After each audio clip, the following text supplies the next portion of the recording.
Il était une fois une princesse nommée Valéra. Elle résidait dans un magnifique palais orné de cristal et d'argent. Ses sujets la vénéraient comme l'année des étoiles, et ils croyaient de tout cœur qu'elle gouvernerait un jour le Dominion Arxien, un empire vaste s'étendant sur des galaxies. Cependant, tout cela a été brisé lorsque la guerre a éclaté. Maintenant, sous l'alias 20, elle avait fait de son domicile une lune minière désolée appelée Rilan 4. Sa maison était un petit abri en métal avec un chauffage cassé, des murs poussiéreux et pas de fenêtres.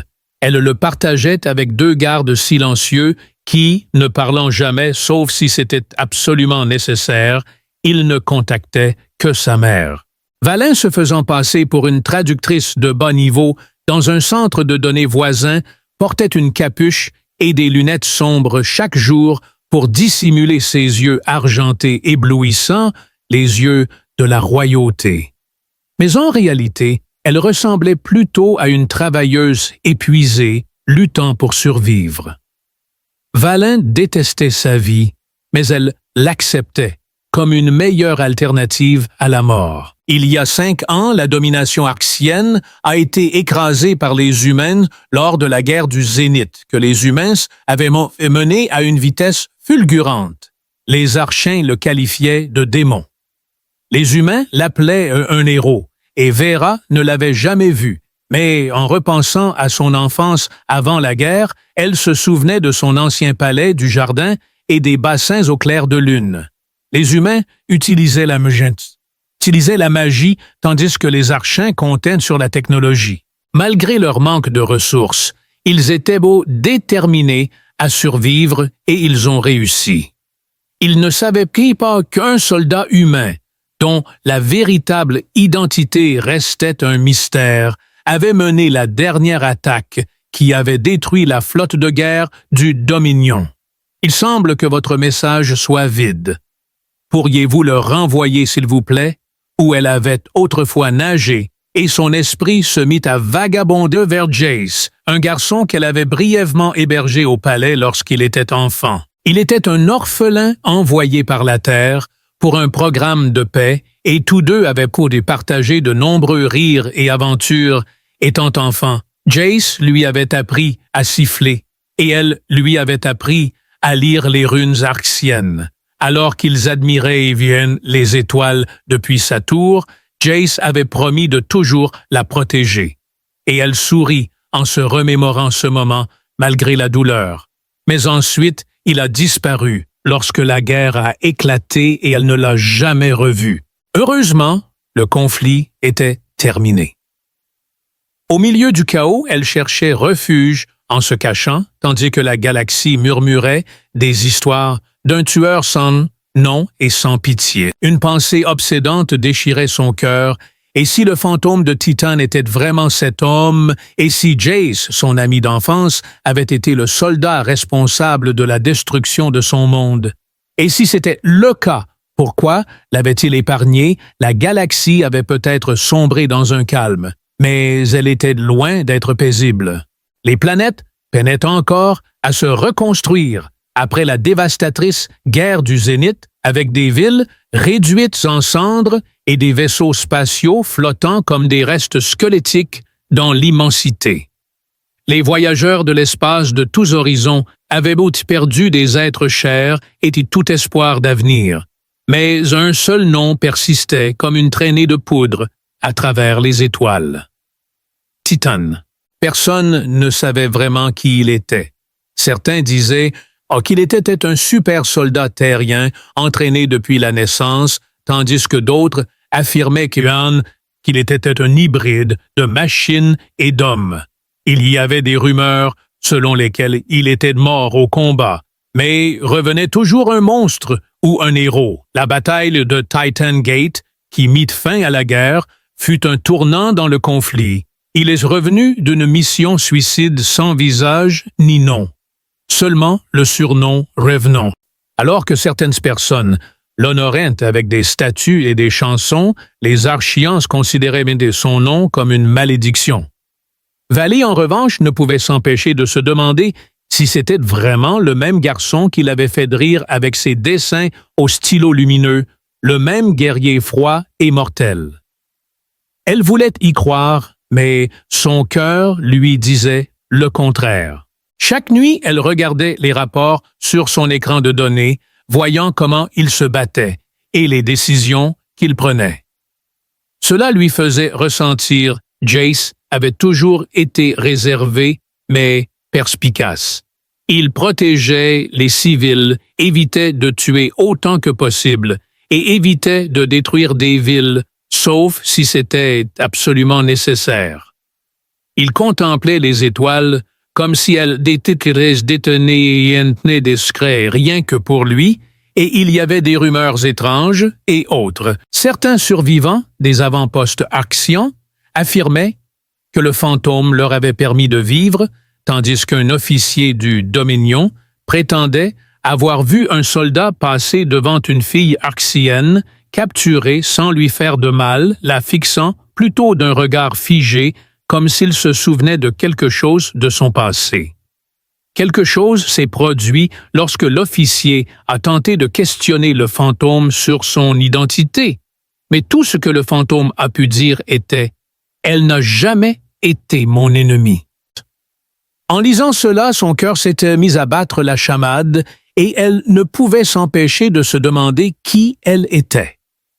La pensée de découvrir la vérité sur son passé, sur le garçon qui s'était assis à ses côtés sous une lune bleue et lui avait promis de la protéger, pour toujours la hantait depuis longtemps, et elle avait pris sa décision, elle quitterait Relan pour découvrir la vérité. Il était une fois, cette planète était le cœur battant du domaine arxien. Ses tours époustouflantes atteignaient les étoiles, ses rivières de lumière scintillantes comme des veines d'argent, et ses habitants dansaient joyeusement au son de la musique. Maintenant, cependant, elle se dresse comme un cimetière, et la princesse Vera, vêtue d'un long manteau brun, se tient au sommet d'une colline brisée, déterminée à retrouver Jace, quel qu'en soit le risque. Alors qu'elle contemplait les restes en ruine de son foyer, la cendre dansait sur ses bottes à cause du vent. L'air était chargé de l'odeur persistante du métal écrasé et du feu perpétuel qui avait consumé ses gardes du corps. Malgré leurs supplications, elle était déterminée à voir ce que le spectre de Titan avait accompli. Avec une grande prudence, elle traversa le palais royal, le site de sa naissance et le terrain de jeu où elle avait passé ses années formatrices à jouer avec Jace. Chaque coin lui rappelait des souvenirs, certains heureux, d'autres tristes. Finalement, elle arriva aux ruines de l'ancienne tour de sa chambre. Dans cet endroit désolé, où le sol était couvert de poussière et des portions du plafond étaient exposées aux étoiles, elle tomba sur un cube lumineux brisé qui avait été partiellement enfoui sous un tas de décombres. Il s'est avéré que c'était un jouet, et quand elle l'a touché, il a émis une faible lumière vacillante qui a révélé une petite projection de 2 enfants riant sous le ciel nocturne. L'un d'eux était elle, et l'autre était un garçon humain. Ses mains tremblaient en remarquant un message gravé dans le mur en métal, à côté du cube. Il portait 3 mots de simples mots humains, écrits en écriture terran. Les 2 enfants levèrent les yeux vers les mots et continuèrent à contempler les étoiles. Elle sentit son cœur s'emballer et toucha les étoiles délicatement, comme si elles pouvaient s'évanouir.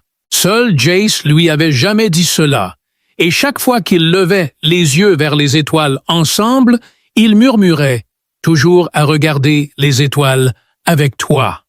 Le fantôme était ici, et il se souvenait comment elle s'était lentement assise sur une chaise brisée, le métal froid rongeant sa cape. Elle voulait pleurer, mais elle s'est retenue. Ce n'était pas juste une guerre. Ce n'était pas une destruction aléatoire. C'était personnel. Il était revenu, s'était tenu ici, et lui avait laissé un message, ni un avertissement, ni une menace, mais 1. Cette nuit-là, alors que ses gardes montaient le camp dans les ruines, Vera leva les yeux vers les étoiles. Ceux-là étaient les mêmes étoiles dont elle et Jace avaient maintenant rêvé des noms et des tracés dans l'obscurité. Elle était certaine que Jace, le fantôme de Titan, la regardait aussi. Valera, émitouflée dans sa cape, était assise près des ruines de sa tour d'enfance, incapable de dormir cette nuit-là. Le vent était frais, mais ses pensées étaient plus fortes que le bruit des étoiles. L'image de Jace, le garçon qu'elle connaissait depuis leurs temps ensemble, revenait sans cesse dans son esprit. Il était petit pour son âge réservé et plein de questions étranges. Il aimait les machines et démontait de vieux droïdes pour comprendre comment ils fonctionnaient, puis les remonter mieux. Le personnel du palais le trouvait étrange. Mais Vera l'aimait quand même. Il ne l'a jamais traitée comme une princesse, mais plutôt comme une amie. Le jour de son arrivée, elle se souvenait de lui avec de la terre sur le visage et une chemise déchirée, mais ses yeux étaient vifs et curieux. Son père, le fonctionnaire du palais. Dans le cadre d'un plan de paix avec la Terre, l'empereur avait permis à un petit groupe d'enfants humains de vivre au palais. Cependant, Jace resta près de 2 ans, devenant son ami le plus proche. Tous les deux jouaient à des jeux secrets, se faufilaient dans les hangars pour espionner les vaisseaux. Et Jace lui a appris l'écriture Arxon. Jace lui a aussi appris à lancer une pierre de manière à ce qu'elle rebondisse magiquement sur le lac. Mais leur moment préféré était de s'allonger sur le toit en verre du palais la nuit à regarder le ciel, pendant que Jace lui montrait diverses constellations. Dans un moment de vulnérabilité, il lui avait promis « Même si je pars, je continuerai à regarder les étoiles ». Elle n'a jamais oublié cette promesse, et puis, tout à coup, sa planète a été attaquée par des vaisseaux humains, et dans le chaos qui a suivi, Jace a été enlevé, tandis que certains ont réussi à s'échapper, et d'autres ont été capturés. Jace ne fut jamais revu. Le palais prétendit qu'il avait été renvoyé sur Terre, mais certains gardes affirmaient qu'il était mort, tandis que d'autres ne disaient rien. L'empereur semblait indifférent. Des années plus tard, elle avait enfin découvert la vérité. Jace n'était pas mort. Il s'était transformé en soldat tueur légende et le fantôme de Titan, mais que lui est-il arrivé après son départ, qui l'a entraîné, qui a transformé le garçon, autrefois aimant, en une arme qui a détruit des empires? Vera avait besoin de réponses et elle ne pouvait les trouver ni dans les livres ni dans les vieux dossiers. Elle devait le retrouver, le garçon qu'elle connaissait, l'homme qu'il était devenu. S'il lui avait laissé un message, cela aurait signifié quelque chose. Peut-être qu'il se souciait encore d'elle, ou peut-être qu'il se souvenait du vœu qu'ils avaient fait. Regardant à nouveau les étoiles, elle murmura « Attends-moi, Jace, j'arrive ». La ville de Drahor était sombre et glaciale, perchée sur des plateformes métalliques et entourée d'éoliennes. En dessous des tempêtes, grondent avec un tonnerre profond chaque heure, mais c'était l'endroit idéal pour cacher des secrets et poursuivre un nom. L'APL était arrivé ici poursuivant un message d'un contact humain qui avait murmuré « Commence à Drahor et demande l'écho noir ». Elle n'avait aucune idée de ce que cela signifiait, mais c'était elle. Un chemin solitaire la conduisait à travers le labyrinthe de rues, Metallix, sa capuche baissée. Les drones bourdonnaient au-dessus comme des abeilles. Les habitants étaient des bandits vicieux, des contrebandiers, des pirates et des mercenaires. Personne ne faisait confiance à personne, et chacun portait une arme. Finalement, elle se dirigea vers un pub faiblement éclairé et rouge nommé le Signal Cassé, où le barman resta silencieux, pointant une table au fond. Alors qu'elle attendait ses gardes et rencontrèrent leur fin, 3 silhouettes se détachèrent du plafond, leur armure noire descendant dans un climax. Les assassins se déplaçaient à une vitesse vertigineuse, leur visage dissimulé derrière des masques. L'un lui a tranché la gorge, mais au lieu de cris, il a murmuré quelque chose comme « Tu vaux plus vivante ». De nulle part, un troisième assassin est apparu, mais celui-ci se battait comme un fantôme. 2 assassins tombèrent en quelques secondes et le troisième, stupéfait, se retourna pour tirer, mais fut mis hors de combat d'un seul coup de poing. L'inconnu se tourna lentement vers elle, son armure montrant des signes de dommage. Il portait un casque qui obscurcissait son visage, mais son langage corporel était étrangement familier. Il resta immobile et silencieux, fouillant dans une petite poche de sa ceinture. Il jeta alors quelque chose à ses pieds, une pièce de monnaie, une ancienne, avec le symbole de la famille royale arksienne d'un côté et une étoile de l'autre.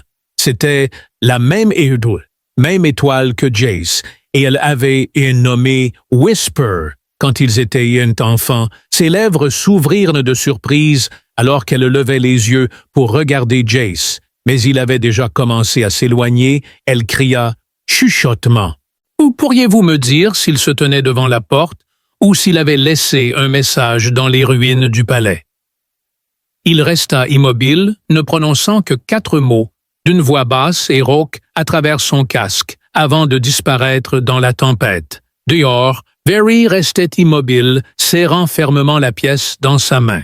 Elle savait que le fantôme de Titan la surveillait et la protégeait. Mais pourquoi ne se tournait-il pas vers elle? Que cachait-il? Qu'était-il devenu? Je ne pouvais pas m'empêcher de penser à ce moment, à ses mouvements et à ses mots. Je suis resté seul dans un hôtel tranquille à la périphérie de Drahor, tournant la pièce, encore et encore dans mes mains.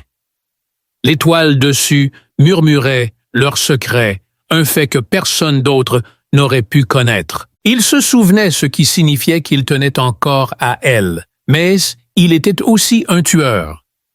Maintenant qu'elle avait besoin de réponses, je me suis tourné vers mon dernier espoir. Un vieux drone, espion Arshen, qu'elle avait caché il y a longtemps pendant la guerre. Il était endommagé, poussiéreux et à moitié cassé, mais sa puce mémoire fonctionnait encore. Elle l'a branché à sa tablette et a commencé à chercher tout ce qui était lié à Revenant 1, le fantôme du nom d'appel de Titan. Après ce qui sembla être une éternité, un fichier verrouillé apparut contenant des informations sur la division de sciences militaires terriennes révifiées du projet CT. Le code royal de Valor était toujours valide pour certains systèmes, alors elle l'a utilisé. Quand le fichier s'est ouvert, elle a retenu son souffle. Le projet Revenant était plus qu'un simple programme de formation de soldats.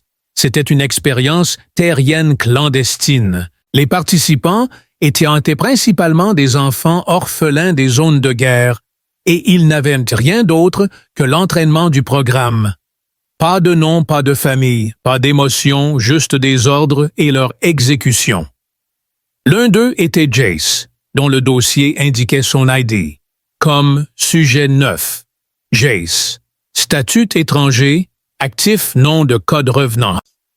Son cœur se tordit à la pensée de la façon dont il l'avait transformé en cela, le brisant de son moi gentil et curieux, et le remplissant de douleur et de silence. Un autre détail dans le rapport l'a surprise. Le sujet 9 avait violé le protocole, il a habilement évité les pertes civiles à plusieurs reprises, a sauvé des enfants ennemis lors de missions et a refusé de tirer sur des soldats qui se rendaient tout en restant à l'intérieur de l'armure et humains. Il fuyait l'armée terrienne, son passé, et peut-être même elle. Soudain, il y eut un léger coup à la porte, et elle se saisit instinctivement de son arme pour découvrir que c'était un droïde messager. Il flottait à l'intérieur, déposa un petit hologramme dans sa main et joua un message. L'image affichait une carte, dans les profondeurs de l'espace, à une station de recherche désaffectée dans la désolée nébuleuse du voile. Véro ne vit que 3 mots gravés à la surface, la mémoire finale, vie. L'expéditeur était anonyme, mais Jace la guidait vers la vérité, non pas pour lui faire du mal, mais pour l'exposer à la dure réalité. La nébuleuse du voile avait une longue histoire d'expériences scientifiques clandestines, mais maintenant elle abritait des vaisseaux coulés qui n'étaient jamais revenus, conduisant certains à croire aux fantômes ou même à quelque chose de pire. Néanmoins, Véro restait sans peur. Alors qu'elle suivait fidèlement les coordonnées fournies par Jacessé, son vaisseau fendait la dense brume. Des nuages violets de poussière flottèrent devant les fenêtres, ajoutant à l'atmosphère étrange, la statique vibrait sur ses commandes, lui donnant l'impression que quelque chose n'allait pas. Son pilote a averti qu'il ne resterait pas ici longtemps. Alors elle fixa son regard droit devant elle. Soudain de nulle part, une structure massive et immobile. La station de recherche, Revenant apparaît. Cela ressemblait à une gigantesque araignée brisée avec de longs bras tordus s'étendant dans l'espace et des lumières vacillantes faiblement, mais il n'y avait aucun signe de vie à l'intérieur. Vera a amarré le vaisseau et est entrée seule dans la station, portant son masque respiratoire et une armure légère. L'intérieur était froid et sombre, avec des fils cassés pendant du plafond et des marques de balles éraflées couvrant les portes. Elle marchait prudemment, ses bottes résonnant sur le sol en métal. Soudain, un petit projecteur holographique dans le coin s'alluma, montrant une image de Jace, ni le soldat ni le fantôme, assis dans une pièce métallique, les bras enroulés autour de ses genoux. Le visage de Jace s'illumina alors qu'il fixait l'écran. Plein de peur et isolé, sa voix était douce. « Je m'appelle Jace Voran. Je ne me souviens pas de mes parents. Ils croient que c'est bien et que je vais mieux comme ça. Cependant, je me souviens d'une fille aux yeux argentés. Elle m'a appris à dire « étoile » en arxène. Je ne sais pas si elle est réelle, mon cœur s'est arrêté. Malgré tout le lavage de cerveau et les tentatives d'effacer mon passé, je me souviens encore d'elle. Alors qu'elle s'enfonçait plus profondément dans la station, d'autres enregistrements commencèrent à jouer, chacun révélant des fragments du passé de Jace, de son entraînement, de ses missions, de sa douleur et de ses luttes pour rester humain. Je n'aime pas infliger de la douleur aux autres. Dans une vidéo, il a dit « Mais ils disent que c'est le seul moyen d'être utile. » Dans la dernière pièce, elle a vu un message destiné uniquement à elle. Dans l'hologramme, Jace se tenait là, une version plus âgée de lui maintenant, sans son casque, ses yeux vides et fatigués, mais sa voix claire. « Valia, si tu regardes ça, alors je ne peux pas encore te faire face, mais je veux que tu saches que je ne t'ai pas oublié ni nous. » Les étoiles m'ont gardé en vie. Puis il a fait une pause et je pense qu'ils viennent pour moi maintenant. La Terre n'aime pas les fugitifs. Les fugitifs. Mais je ne vais pas me cacher pour toujours. J'ai juste besoin de temps pour me rappeler comment être moi-même à nouveau. Le message se termina et les yeux de Valor se remplirent de larmes. Elle savait que Jace se battait encore, non seulement contre ses ennemis, mais aussi contre lui-même. Le vaisseau de veille, l'Era Silverflame, avait à peine quitté la nébuleuse du voile avant que tout ne change. La brume derrière elle commença à briller d'un bleu vif et inhabituel. Valor savait ce que cela signifiait. Il traquait les militaires de la Terre. Jace avait averti que les fugitifs seraient traqués, et maintenant, ils l'étaient. En quelques heures, les scanners de son vaisseau détectèrent 3 destroyers terriens entrant dans le secteur. Leurs armes étaient en feu, et ils envoyèrent un seul message. « Rendez les données que vous avez récupérées et toute information sur Revenant 1. » Vera s'éteignit sur le pont, son visage calme, mais son cœur battant la chamade, alors qu'elle fixait à nouveau le message vacillant. La voix de Jace résonnait dans ses oreilles comme un fantôme, et elle souhaitait pouvoir se souvenir comment être elle-même à nouveau. Chuchota, non, ça ne marchera pas. Ils savent qu'il m'a laissé le message. Ils ne croiront jamais que je n'ai rien trouvé. Zeus, demandant, alors, que faisons-nous? Elle regarda les étoiles noires et glaciales pour la première fois depuis des années, réalisant son but, le protéger. Le capitaine cligna des yeux et la princesse hocha la tête, sachant que si elle le faisait, la Terre l'accuserait de trahison et attaquerait les mettant en danger d'une nouvelle guerre. Revenant, un n'est plus une arme. C'est une personne, pas une arme. Personne. J'ai connu un homme en qui j'ai encore foi. Tu ne le toucheras plus. Après un moment de silence, l'amiral terrien parla son expression impassible à l'écran. C'est dommage que tu aies pris ta décision, Arsène. Il y aura des conséquences dans quelques minutes. Les vaisseaux se rapprochaient un peu plus vite et Vera se tourna vers son équipage qui se préparait à sauter. Ils allaient bientôt passer en mode furtif. Juste au moment où les premiers missiles étaient lancés, ils activèrent un moteur furtif et disparurent dans un champ d'astéroïdes adjacent. Des explosions résonnèrent au loin, mais ils réussirent à échapper à la capture pour le moment. Après un certain temps dans sa chambre privée, Veer s'assit seul avec la pièce et lui murmura « Il mérite d'être protégé. Même si la galaxie oublie qui il est, moi, je ne l'oublierai pas. » Elle envoya un message à travers les canaux de l'espace profond, espérant qu'il l'entendrait. « Jace, il te chasse maintenant, mais tu n'es pas seul. Je resterai à tes côtés, même si les étoiles tombent quelque part loin, cachées dans l'ombre. » Jace regarda le message scintiller sur son écran brisé et pour la première fois depuis des années, il sourit, son expression reflétant le sentiment. Vader resta caché, se déplaçant entre les anciennes bases stellaires et les avant-postes oubliés. Son nom, autrefois royal, était désormais marqué comme celui d'une traîtresse, et elle ne se sentait plus comme un fantôme. La guerre est venue silencieusement sans avertissement bruyante, ni batailles ouvertes, juste des ombres dans l'obscurité, alors que les vaisseaux terriens traversaient les zones neutres, des espions surveillaient chaque signal, arxiens des menaces chuchotées, remplissaient les canaux profonds de l'espace. La Terre ne voulait qu'une seule chose. Revenant One. Après avoir échappé à la capture maintes et maintes fois un signal, lui parvint un simple mot, prête, sans garde, sans équipe d'armement, et seulement le souvenir d'un garçon qui lui avait appris à faire ricocher des pierres sur un lac pour la guider. Elle prit son envol atterrissant doucement son vaisseau dans une clairière sous un ciel étoilé.